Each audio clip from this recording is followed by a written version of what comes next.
Hey, everybody, and welcome back to another episode. I'm your host, Brandon Cobb, co founder of HBG Capital. And today I've got Jason on the show. He's the co founder and COO of Tango Financial, Canada's largest mortgage brokerage. They've got more than 400 agents across 50 brands. They've funded over 4.7 billion in mortgages, and that's annually. He's been a part of multiple businesses. He's ran tons of businesses. He's co-founded 8 different companies, including 3 SaaS ventures, growing 4 to 7 figures in revenue. He sold a piece of the technology to a subsidiary of leading American mortgage lender Rocket Mortgage. He's an 8-time Canadian mortgagee winner, including best marketing internet presence. He's done a ton of stuff. We're going to talk about some really good stuff today. I'm interested in getting into the nitty gritty with him about how to grow your business, some really cool stuff he's doing on the referral side. I'm interested in talking with him about interest rates and how those are affecting the mortgage market. But first, welcome to the show, Jason. Brandon, thanks for having me. This is not your first time introducing someone, I can tell. So you did a good job at that. Thank you, and appreciate the kind words. Appreciate that, Yeah, man. Yeah. absolutely. So, for those listening that don't know who you are, what's your story? So I'm in the finance space up here in Canada. We have the mortgage brokerage and a bunch of other businesses. I didn't start out entrepreneurial, but I would say it's fair to say I'm pretty entrepreneurial. So I got my start just working in one of the big banks up here in Canada. And it wasn't long before I found I had a knack for the lending side of the business. And before you know it, you're out there logging mortgages, and I've been doing this for almost 25 years now. And you just keep putting one foot in front of the other, and you just keep innovating your own business. And I've been fortunate enough that some of the stuff that I did to move my businesses forward, there were applications for that outside of my business, and sometimes the timing's right. And so we've been able to leverage some of the things we do for ourselves, kind of like scratch our own itch, and then when it makes sense, share that with the community. And some of those things have worked out, and some of them haven't. So it's been an interesting ride. Yeah, this is a very competitive business that you're in. I mean, it's very competitive because what a lot of people may not know is a lot of these mortgage companies, they're kind of all pulling from the same bucket. And again, it might be different in Canada. In America, I know it's like, Fannie Mae, Freddie Mac. And so it's tough, right? People, it's almost like a commodity product where people just want the lowest rate, right? And there's so much more that goes into that, the service side of things, helping them with the transaction education. But a lot of consumers just can't get around that percentage number, and so this makes it very difficult to grow a successful mortgage company. And you're helping, I think, over 1,000 realtors in Mortgage Pro improve their engagement and build better relationships with clients. You figured out a way to cut through the jargon and differentiate in a way that other people haven't. How are you doing that? Honestly, you're kind of forced into it sometimes, man. Like you talked earlier about that tool that we sold to Rocket Mortgages, a subsidiary of Rocket. So that was the back in 2016 to 2019, sort of in that window of time. We had a really successful mortgage business, and it was all online lead gen. Like we went online in 2012, and for my small team at the time, and we were driving leads all day long online, and we were appealing to that rate sensitive client that you talked about. We were basically putting our best foot forward, and we would ask a few questions over the phone, 3 4 questions, and from those answers we could quote a rate, and it was like 99% of the time we could deliver on that. We were really good at doing that. But then in 2016 we had a whole bunch of regulation change, and this is like we got sideswiped in 2016. And it went from like being able to retain this information in your head and being able to have a conversation with someone and quoting them, to not being able to make sense of the rate environment at all. The level of complexity went through the roof out of nowhere. It was like an overnight change. They sent out a notice, federal government, they made some changes, and like 30 days later, the world had changed. And we lost our ability to quote rates. And so I had no choice but to like build basically a rudimentary spreadsheet to make sense of all these changes. And what was really cool is it felt like our business was coming to a grinding halt, and it was because we had a heavy 5-figure monthly marketing budget driving leads to a bunch of team members. You know the story, like Mhm. so it was very, very operationally efficient. But then all of a sudden we couldn't convert a single lead, so we were burning a hole in our wallets, like it was bad. And so we turned off all the lead gen. I told the entire team to basically like go back to calling old clients, past clients, like look for any kind of revenue you can because it's not pretty.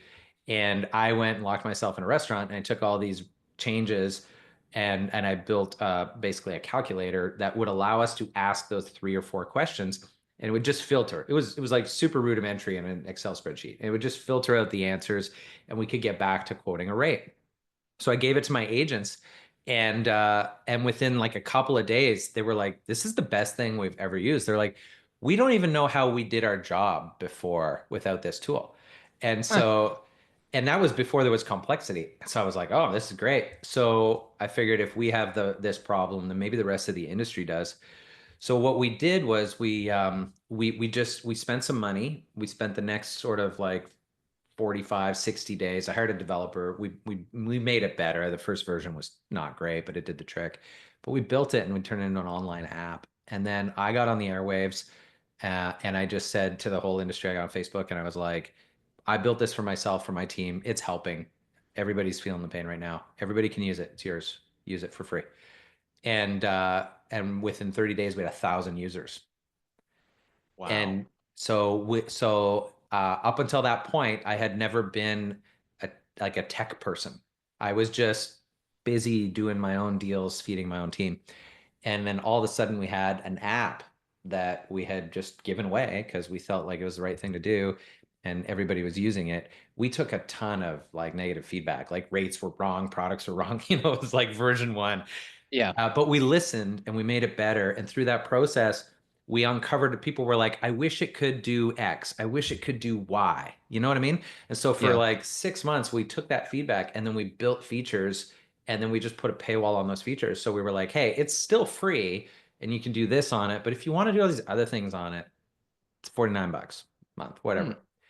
And a very high percentage of people converted from that process. And so I learned how to build a minimum viable product, put it in a market, let people test it, let people give feedback, and and give value for free, and then figure out how to monetize that. So I've done that a few more times since. It's been really great. So that is the tool that Rocket, through a subsidiary in Canada, Rocket Mortgage ended up buying our rate filtering engine in Canada.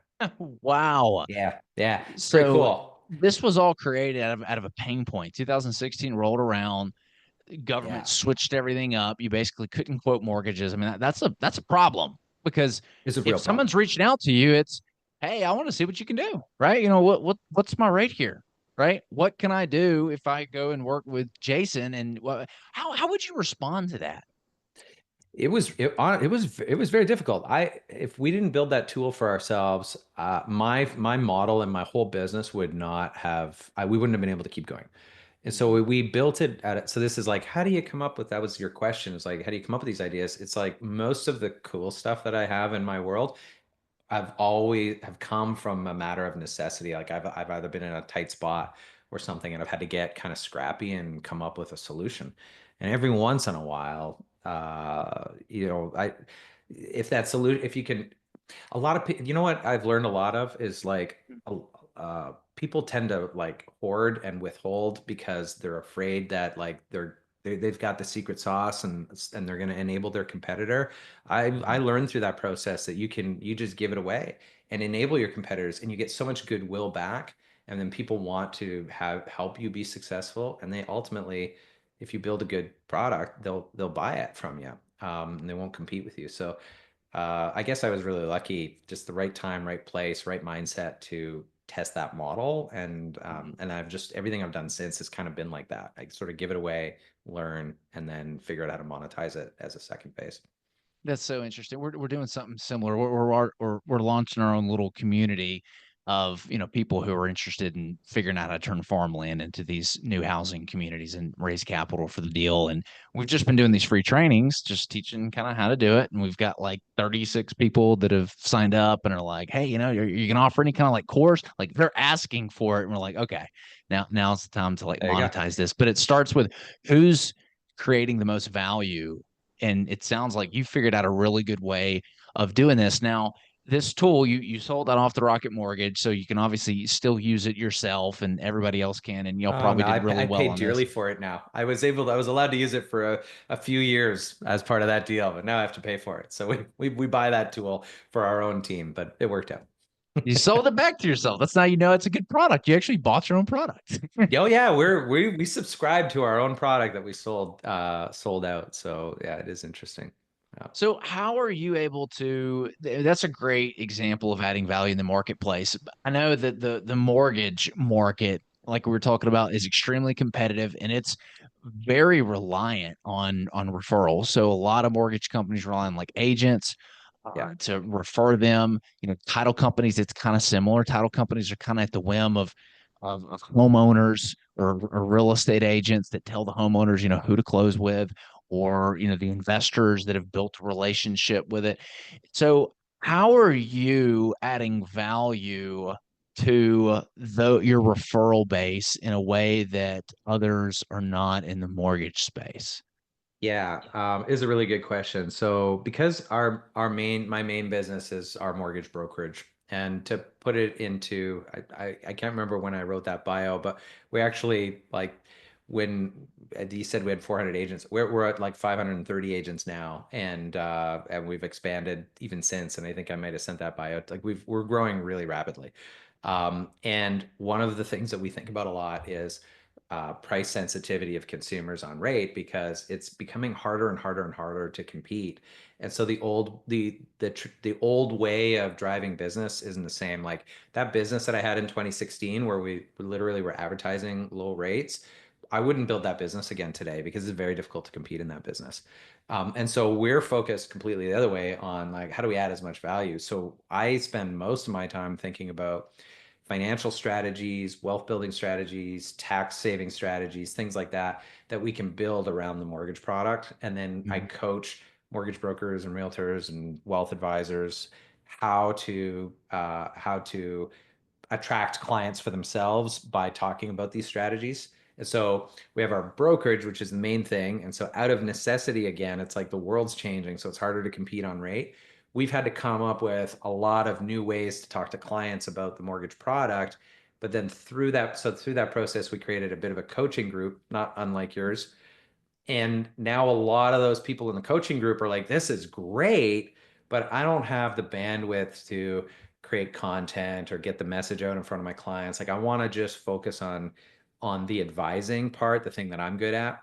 And so, lo and behold, now we have an opportunity to create some like support services around those strategies. So it's like, again, one thing leads to another, but it's because we were coming from a tight spot where we're like, we see the future is more about advice and guidance than it is about getting the best rate, because homeowners, investors, they're feeling the pain. Everybody's feeling the pain. Life's more expensive. The value of debt is higher. So it doesn't matter what rates are. There's the cost of servicing that debt's higher. People are feeling it. And so we feel like it's our responsibility, not responsibility. We have an opportunity to Mhm. find ways to help and to move the needle for people in a meaningful way. And so I think like the future is financial strategy. It's actually showing people how to get ahead rather than just selling a product, to be honest. So Let's that's where we're unpack that. This what is really interesting. So I said let's unpack that. It's is interesting. yeah. It sounds like you're merging two industries and you're kind of hitting on a pain point that everybody has, and then adding on the mortgage service that we're kind of bundling it with that. So it was really competitive, very rate driven, commoditized, like we talked about. You said that you're having success installing these wealth type building services with the mortgage product, or it seems like maybe that's the lead magnet, is you're teaching agents and other brokers how to teach this wealth advisory kind of stuff. And let me make sure I got this right. They're Now teaching you that wealth got it. advisor kind of stuff, and they're sucking them in. And then how do you then stack the mortgage into all that? Maybe give an Yeah. example. Okay, this is cool. And it is worth unpacking because, and I think, I know some of your listeners are entrepreneurs. Some of your listeners are maybe in the real estate space. Some are investors. Some of those investors might be trying to like raise capital. So, but everybody that's listening at some level probably needs to network and find ways to work more closely with their partners, right? And so what we're about to talk about, I think, has application for everybody. I'm going to share it from the context of how do you sell a mortgage? But put whatever it is that you're selling into that space, the concept remains the same. So for us, we need to sell a mortgage, and we need to attract mortgage clients. And then we need those mortgage clients to value the service that we provide. So we don't want to be transactional and just sell, like win a client based on rate alone. You've got to be competitive. Like that's table stakes. I'm not saying we're like ripping people off. It's just that if your value proposition is price alone, then someone can just come along and beat it. It's Yeah. easy to get derailed. You know all that. So we're just trying to not compete on price, but we still need to be competitive. But we are competitive. We just don't want to have those conversations. So that's the first thing. And probably a lot of people have that same problem in whatever industry they're in. So then we look at it and we're like, okay, if we want to attract clients, we want to attract those clients from our referral sources, our centers of influence. So we have to look at it and get in the game and be like, well, if those people are going to introduce us, what's in it for them? Right? Like at the end of the day, it's nice and you'll get good relationships. But if you want to really grow and you want to have like predictable, reliable, scalable growth, you need to find a way to attract lots of referral partners. I'm not talking one or two relationships, but you need lots of people to see the world the same way. And so then what we really do is we don't focus on selling a mortgage.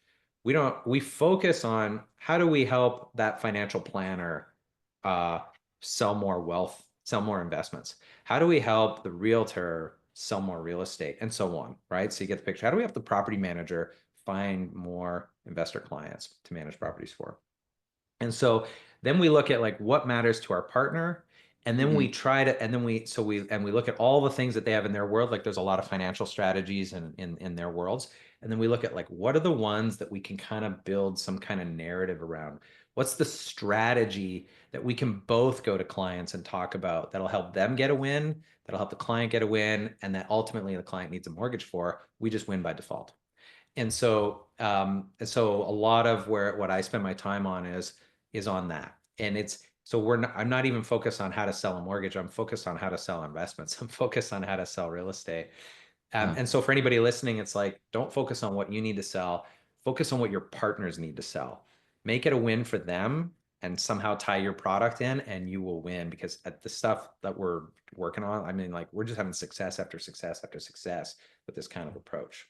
And it is a partner first, it's a client first kind of approach. Yeah, let's get some teeth with that. So I know you work with a lot of real estate agents, right? Yeah. What is something that you're helping them teach and or do, and how does that tie back to your Sure. mortgages? So this particular use case may not apply in the States because in the States you guys get to automatically write off the interest on your primary residence mortgage. We don't get to do that in Canada. So your primary residence mortgage in Canada is not tax deductible by default. Mm. What we get is we get like a benefit at the end. We get to sell the property 30 years from now with no capital gains tax. So we get all the equity value out of our house one day and we don't pay $1 in tax, but we also don't get to write the interest off. However, there's things that you can do to convert that mortgage to a tax deductible loan. And so there's like a whole bunch of strategies around that. I won't get into it because the strategies themselves don't apply. But some of those strategies basically allow it frees up cash flow for a real estate investor, and when we introduce these strategies, it makes them want to build a more robust real estate portfolio. And so we've cracked a bit of a code to get someone to want to transact in real estate. And we win because we get the mortgage because they need the mortgage product to make, like, they need a certain mortgage product to make the strategy work. The client wins because they get hundreds of thousands of dollars over the life of their mortgage back in tax refunds that they otherwise wouldn't be entitled to. And then they want to buy more real estate, which means the real estate partner wins. And so we just introduce these strategies to our real estate partners, and we make it easy for them to talk to their clients about, and they are opening their doors to Mhm. their databases for us. They're like, come on in and teach my clients about this strategy, because they know that some of those clients are going to put up their hand and be like, let's go buy another property. And so we're helping the real estate win, but the realtor win, and we're helping the client win. And then by default, it's just and that strategy is complex enough that it's not about price, because we're creating so much financial value that it doesn't matter if the mortgage rate is plus or minus 0.5%. It makes no difference. What matters is the strategy and the guidance to implement. And so we're giving this stuff away. We are sharing the secret sauce.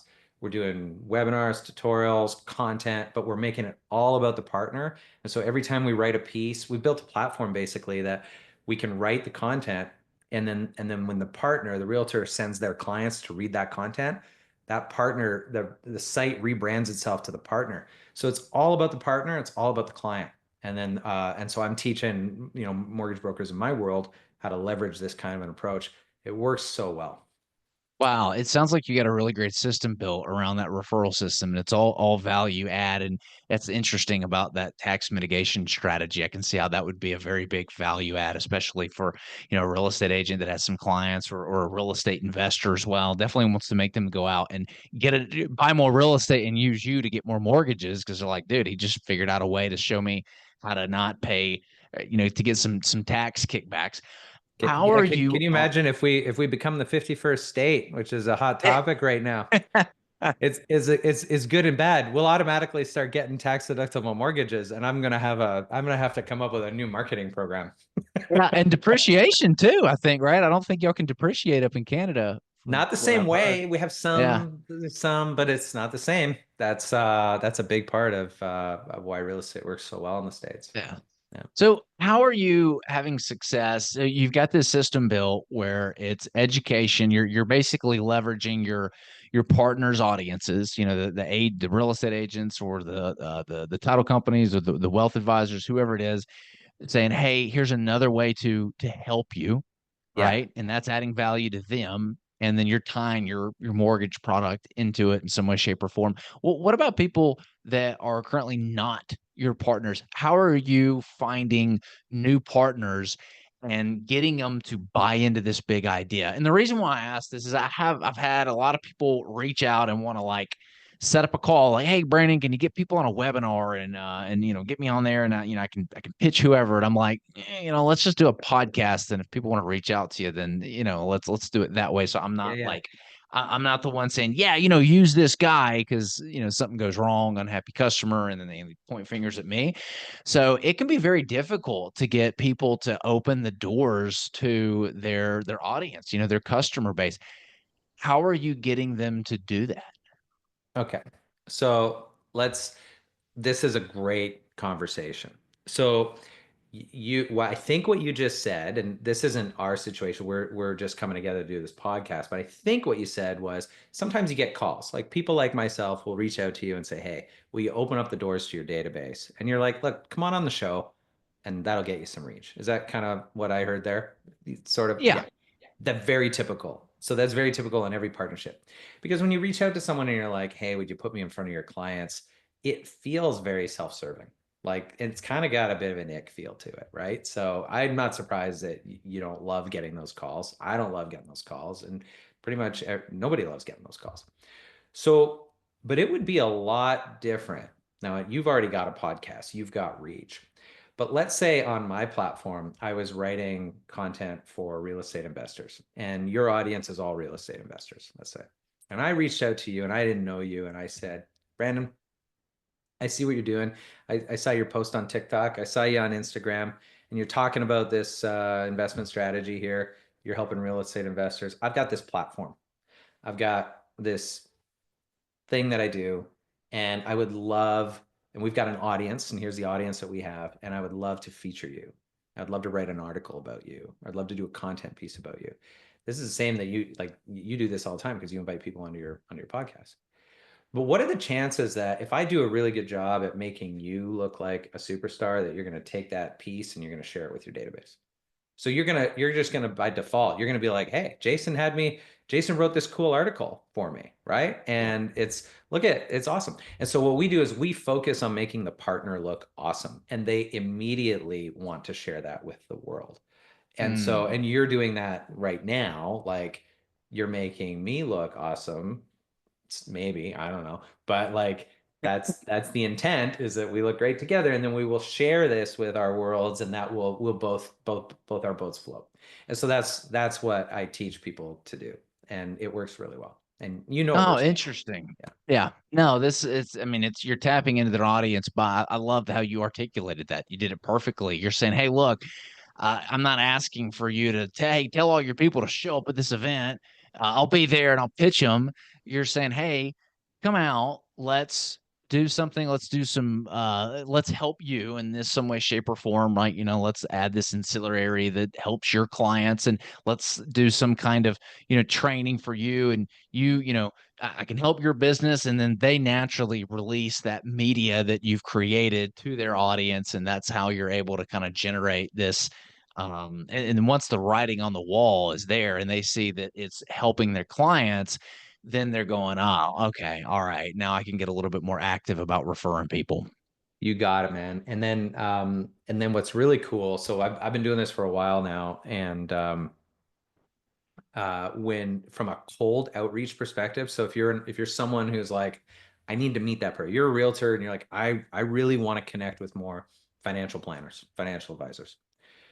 Um, you if you just reach out and you're like, hey, I'm a realtor, I'd love to talk to you. They know why you're reaching out, right? But if you have a platform, and it could be a podcast, it could be a blog, it could be a digital magazine or something like that. But if you have a platform where you can make it all about them, and you reach out to that partner, that potential partner that doesn't know you from Adam, and you just drop into their DMs and you're like, hey, I saw that post that you did yesterday about such and such, and I would love to feature you on my platform. I promise you, the response rate on that is greater than 80%. It's almost 100%. Now, you may not actually end up featuring them or whatever, but you will get an interaction going, right? Because, for whatever reason, it might not be a right fit or whatever. But anytime, like, and you just have to put put yourself in that shoe and be like, if someone reached out to you, right? And this is to your listeners right now, if anybody who's listening to this, if someone reached out to you and said, I love what you're talking about, I've got an audience and I would love to feature you, what are you going to say? You're going to be like, yeah, Oh yeah, for sure. I'd love to learn about that. What's it going to cost me? And then when you say it's nothing, it's free. Like, I'm trying to meet more people in your world. You're very transparent about it. I'm just trying to meet more financial planners. This is how I'm doing it. People are like, cool. What else you got going on? Like, they start looking over that. They're like, what else you got going on? And then, so what we do is we like fully support our partners. We've got the platform, all the technology that rebrands when like someone sends their own clients to, everybody gets their unique link. The platform knows who sent the traffic. All the ad banners on the platform rebrand itself to that partner. And it doesn't matter who's sent, like what content they're reading. They can share any articles they want. They're the superstar. They always look like they bought ad space on the magazine. And then it's cool, right? And then our team does all the article writing. So we basically coach people to go out and invite people to be guest authors on the platform. And the more we do that, the more audience reach the platform has, the more value we create for people that are inviting other people. So we have so my goal this year, I just launched this in August. I've been working on it for a while. Just launched the platform. It's called Breaking Bank, where we share financial strategies. Just launched platform in August. I already have a 100,000 person distribution list through partners that are driving traffic back to the site with their own unique link. We write articles every week. We write how-to guidebooks on financial strategies. But then I enable all of our partners to go out and invite their partners to be guest authors. And we charge for that piece, but our team does all the coordinating for them. So it's like we're their back office. And then we make everybody look like superstars, and we write a really nice piece, and we get all the branding done, and we publish it. And that partner is like within 24 hours, everybody in their world has seen that article, and they're using their custom link to drive traffic back. And then the realtor who introduced the financial planner, their ad banner gets on there too. So we're like hijacking audience for our partners this way. It's working so well, man. And so it's cool. It's like this is my favorite thing I'm doing right now because it just adds so much value to everybody. No, yeah, I can really tell. That's cool. You need like some visual to. I've got the idea. That's amazing. You get the tech that Yeah, rebrands all I the know. banners and I'm everything on the talking like I website probably from there. confused everybody. I'm sorry. No, this is really cool stuff. So real quick, and then I want to wrap up. What are some of the things that you're doing for your clients? You mentioned, writing newsletters. You mentioned writing articles. What are the authority framing media tools that you're using to put your clients in the best light? So I mean, I'm fortunate that I've been able to like I've been able to build some stuff. So I have a bit of a tech background at this point. Mm. So I know how to build, I know how to deploy, I know how to build good things. So everything that like all the tech that we leverage for this, we've just built ourselves. It is my hope. I've built it in a way that it can be shared and with others. So I'm just basically in test mode right now, proving that this model works in our world. And I'm hopeful that one day, I might be able to share the platform with others who want to replicate this process. But it's all our own stuff. I mean, you buy some tools off shelf, but we also just it's not complicated. It's publish some content and really focus on what matters to the partner and put their brand in front of their clients and their traffic. So, it's all Very about cool reinforcing their stuff. brand. Yeah. I love the strategy. Jason, if people want to learn more about you, learn more about your company, where can they go? Yeah, so my handles, I don't know if there'll be show notes or whatever, but it's at Jason Henneberry. Henneberry is Henneberry. Instagram, DM me, and I'll say hi.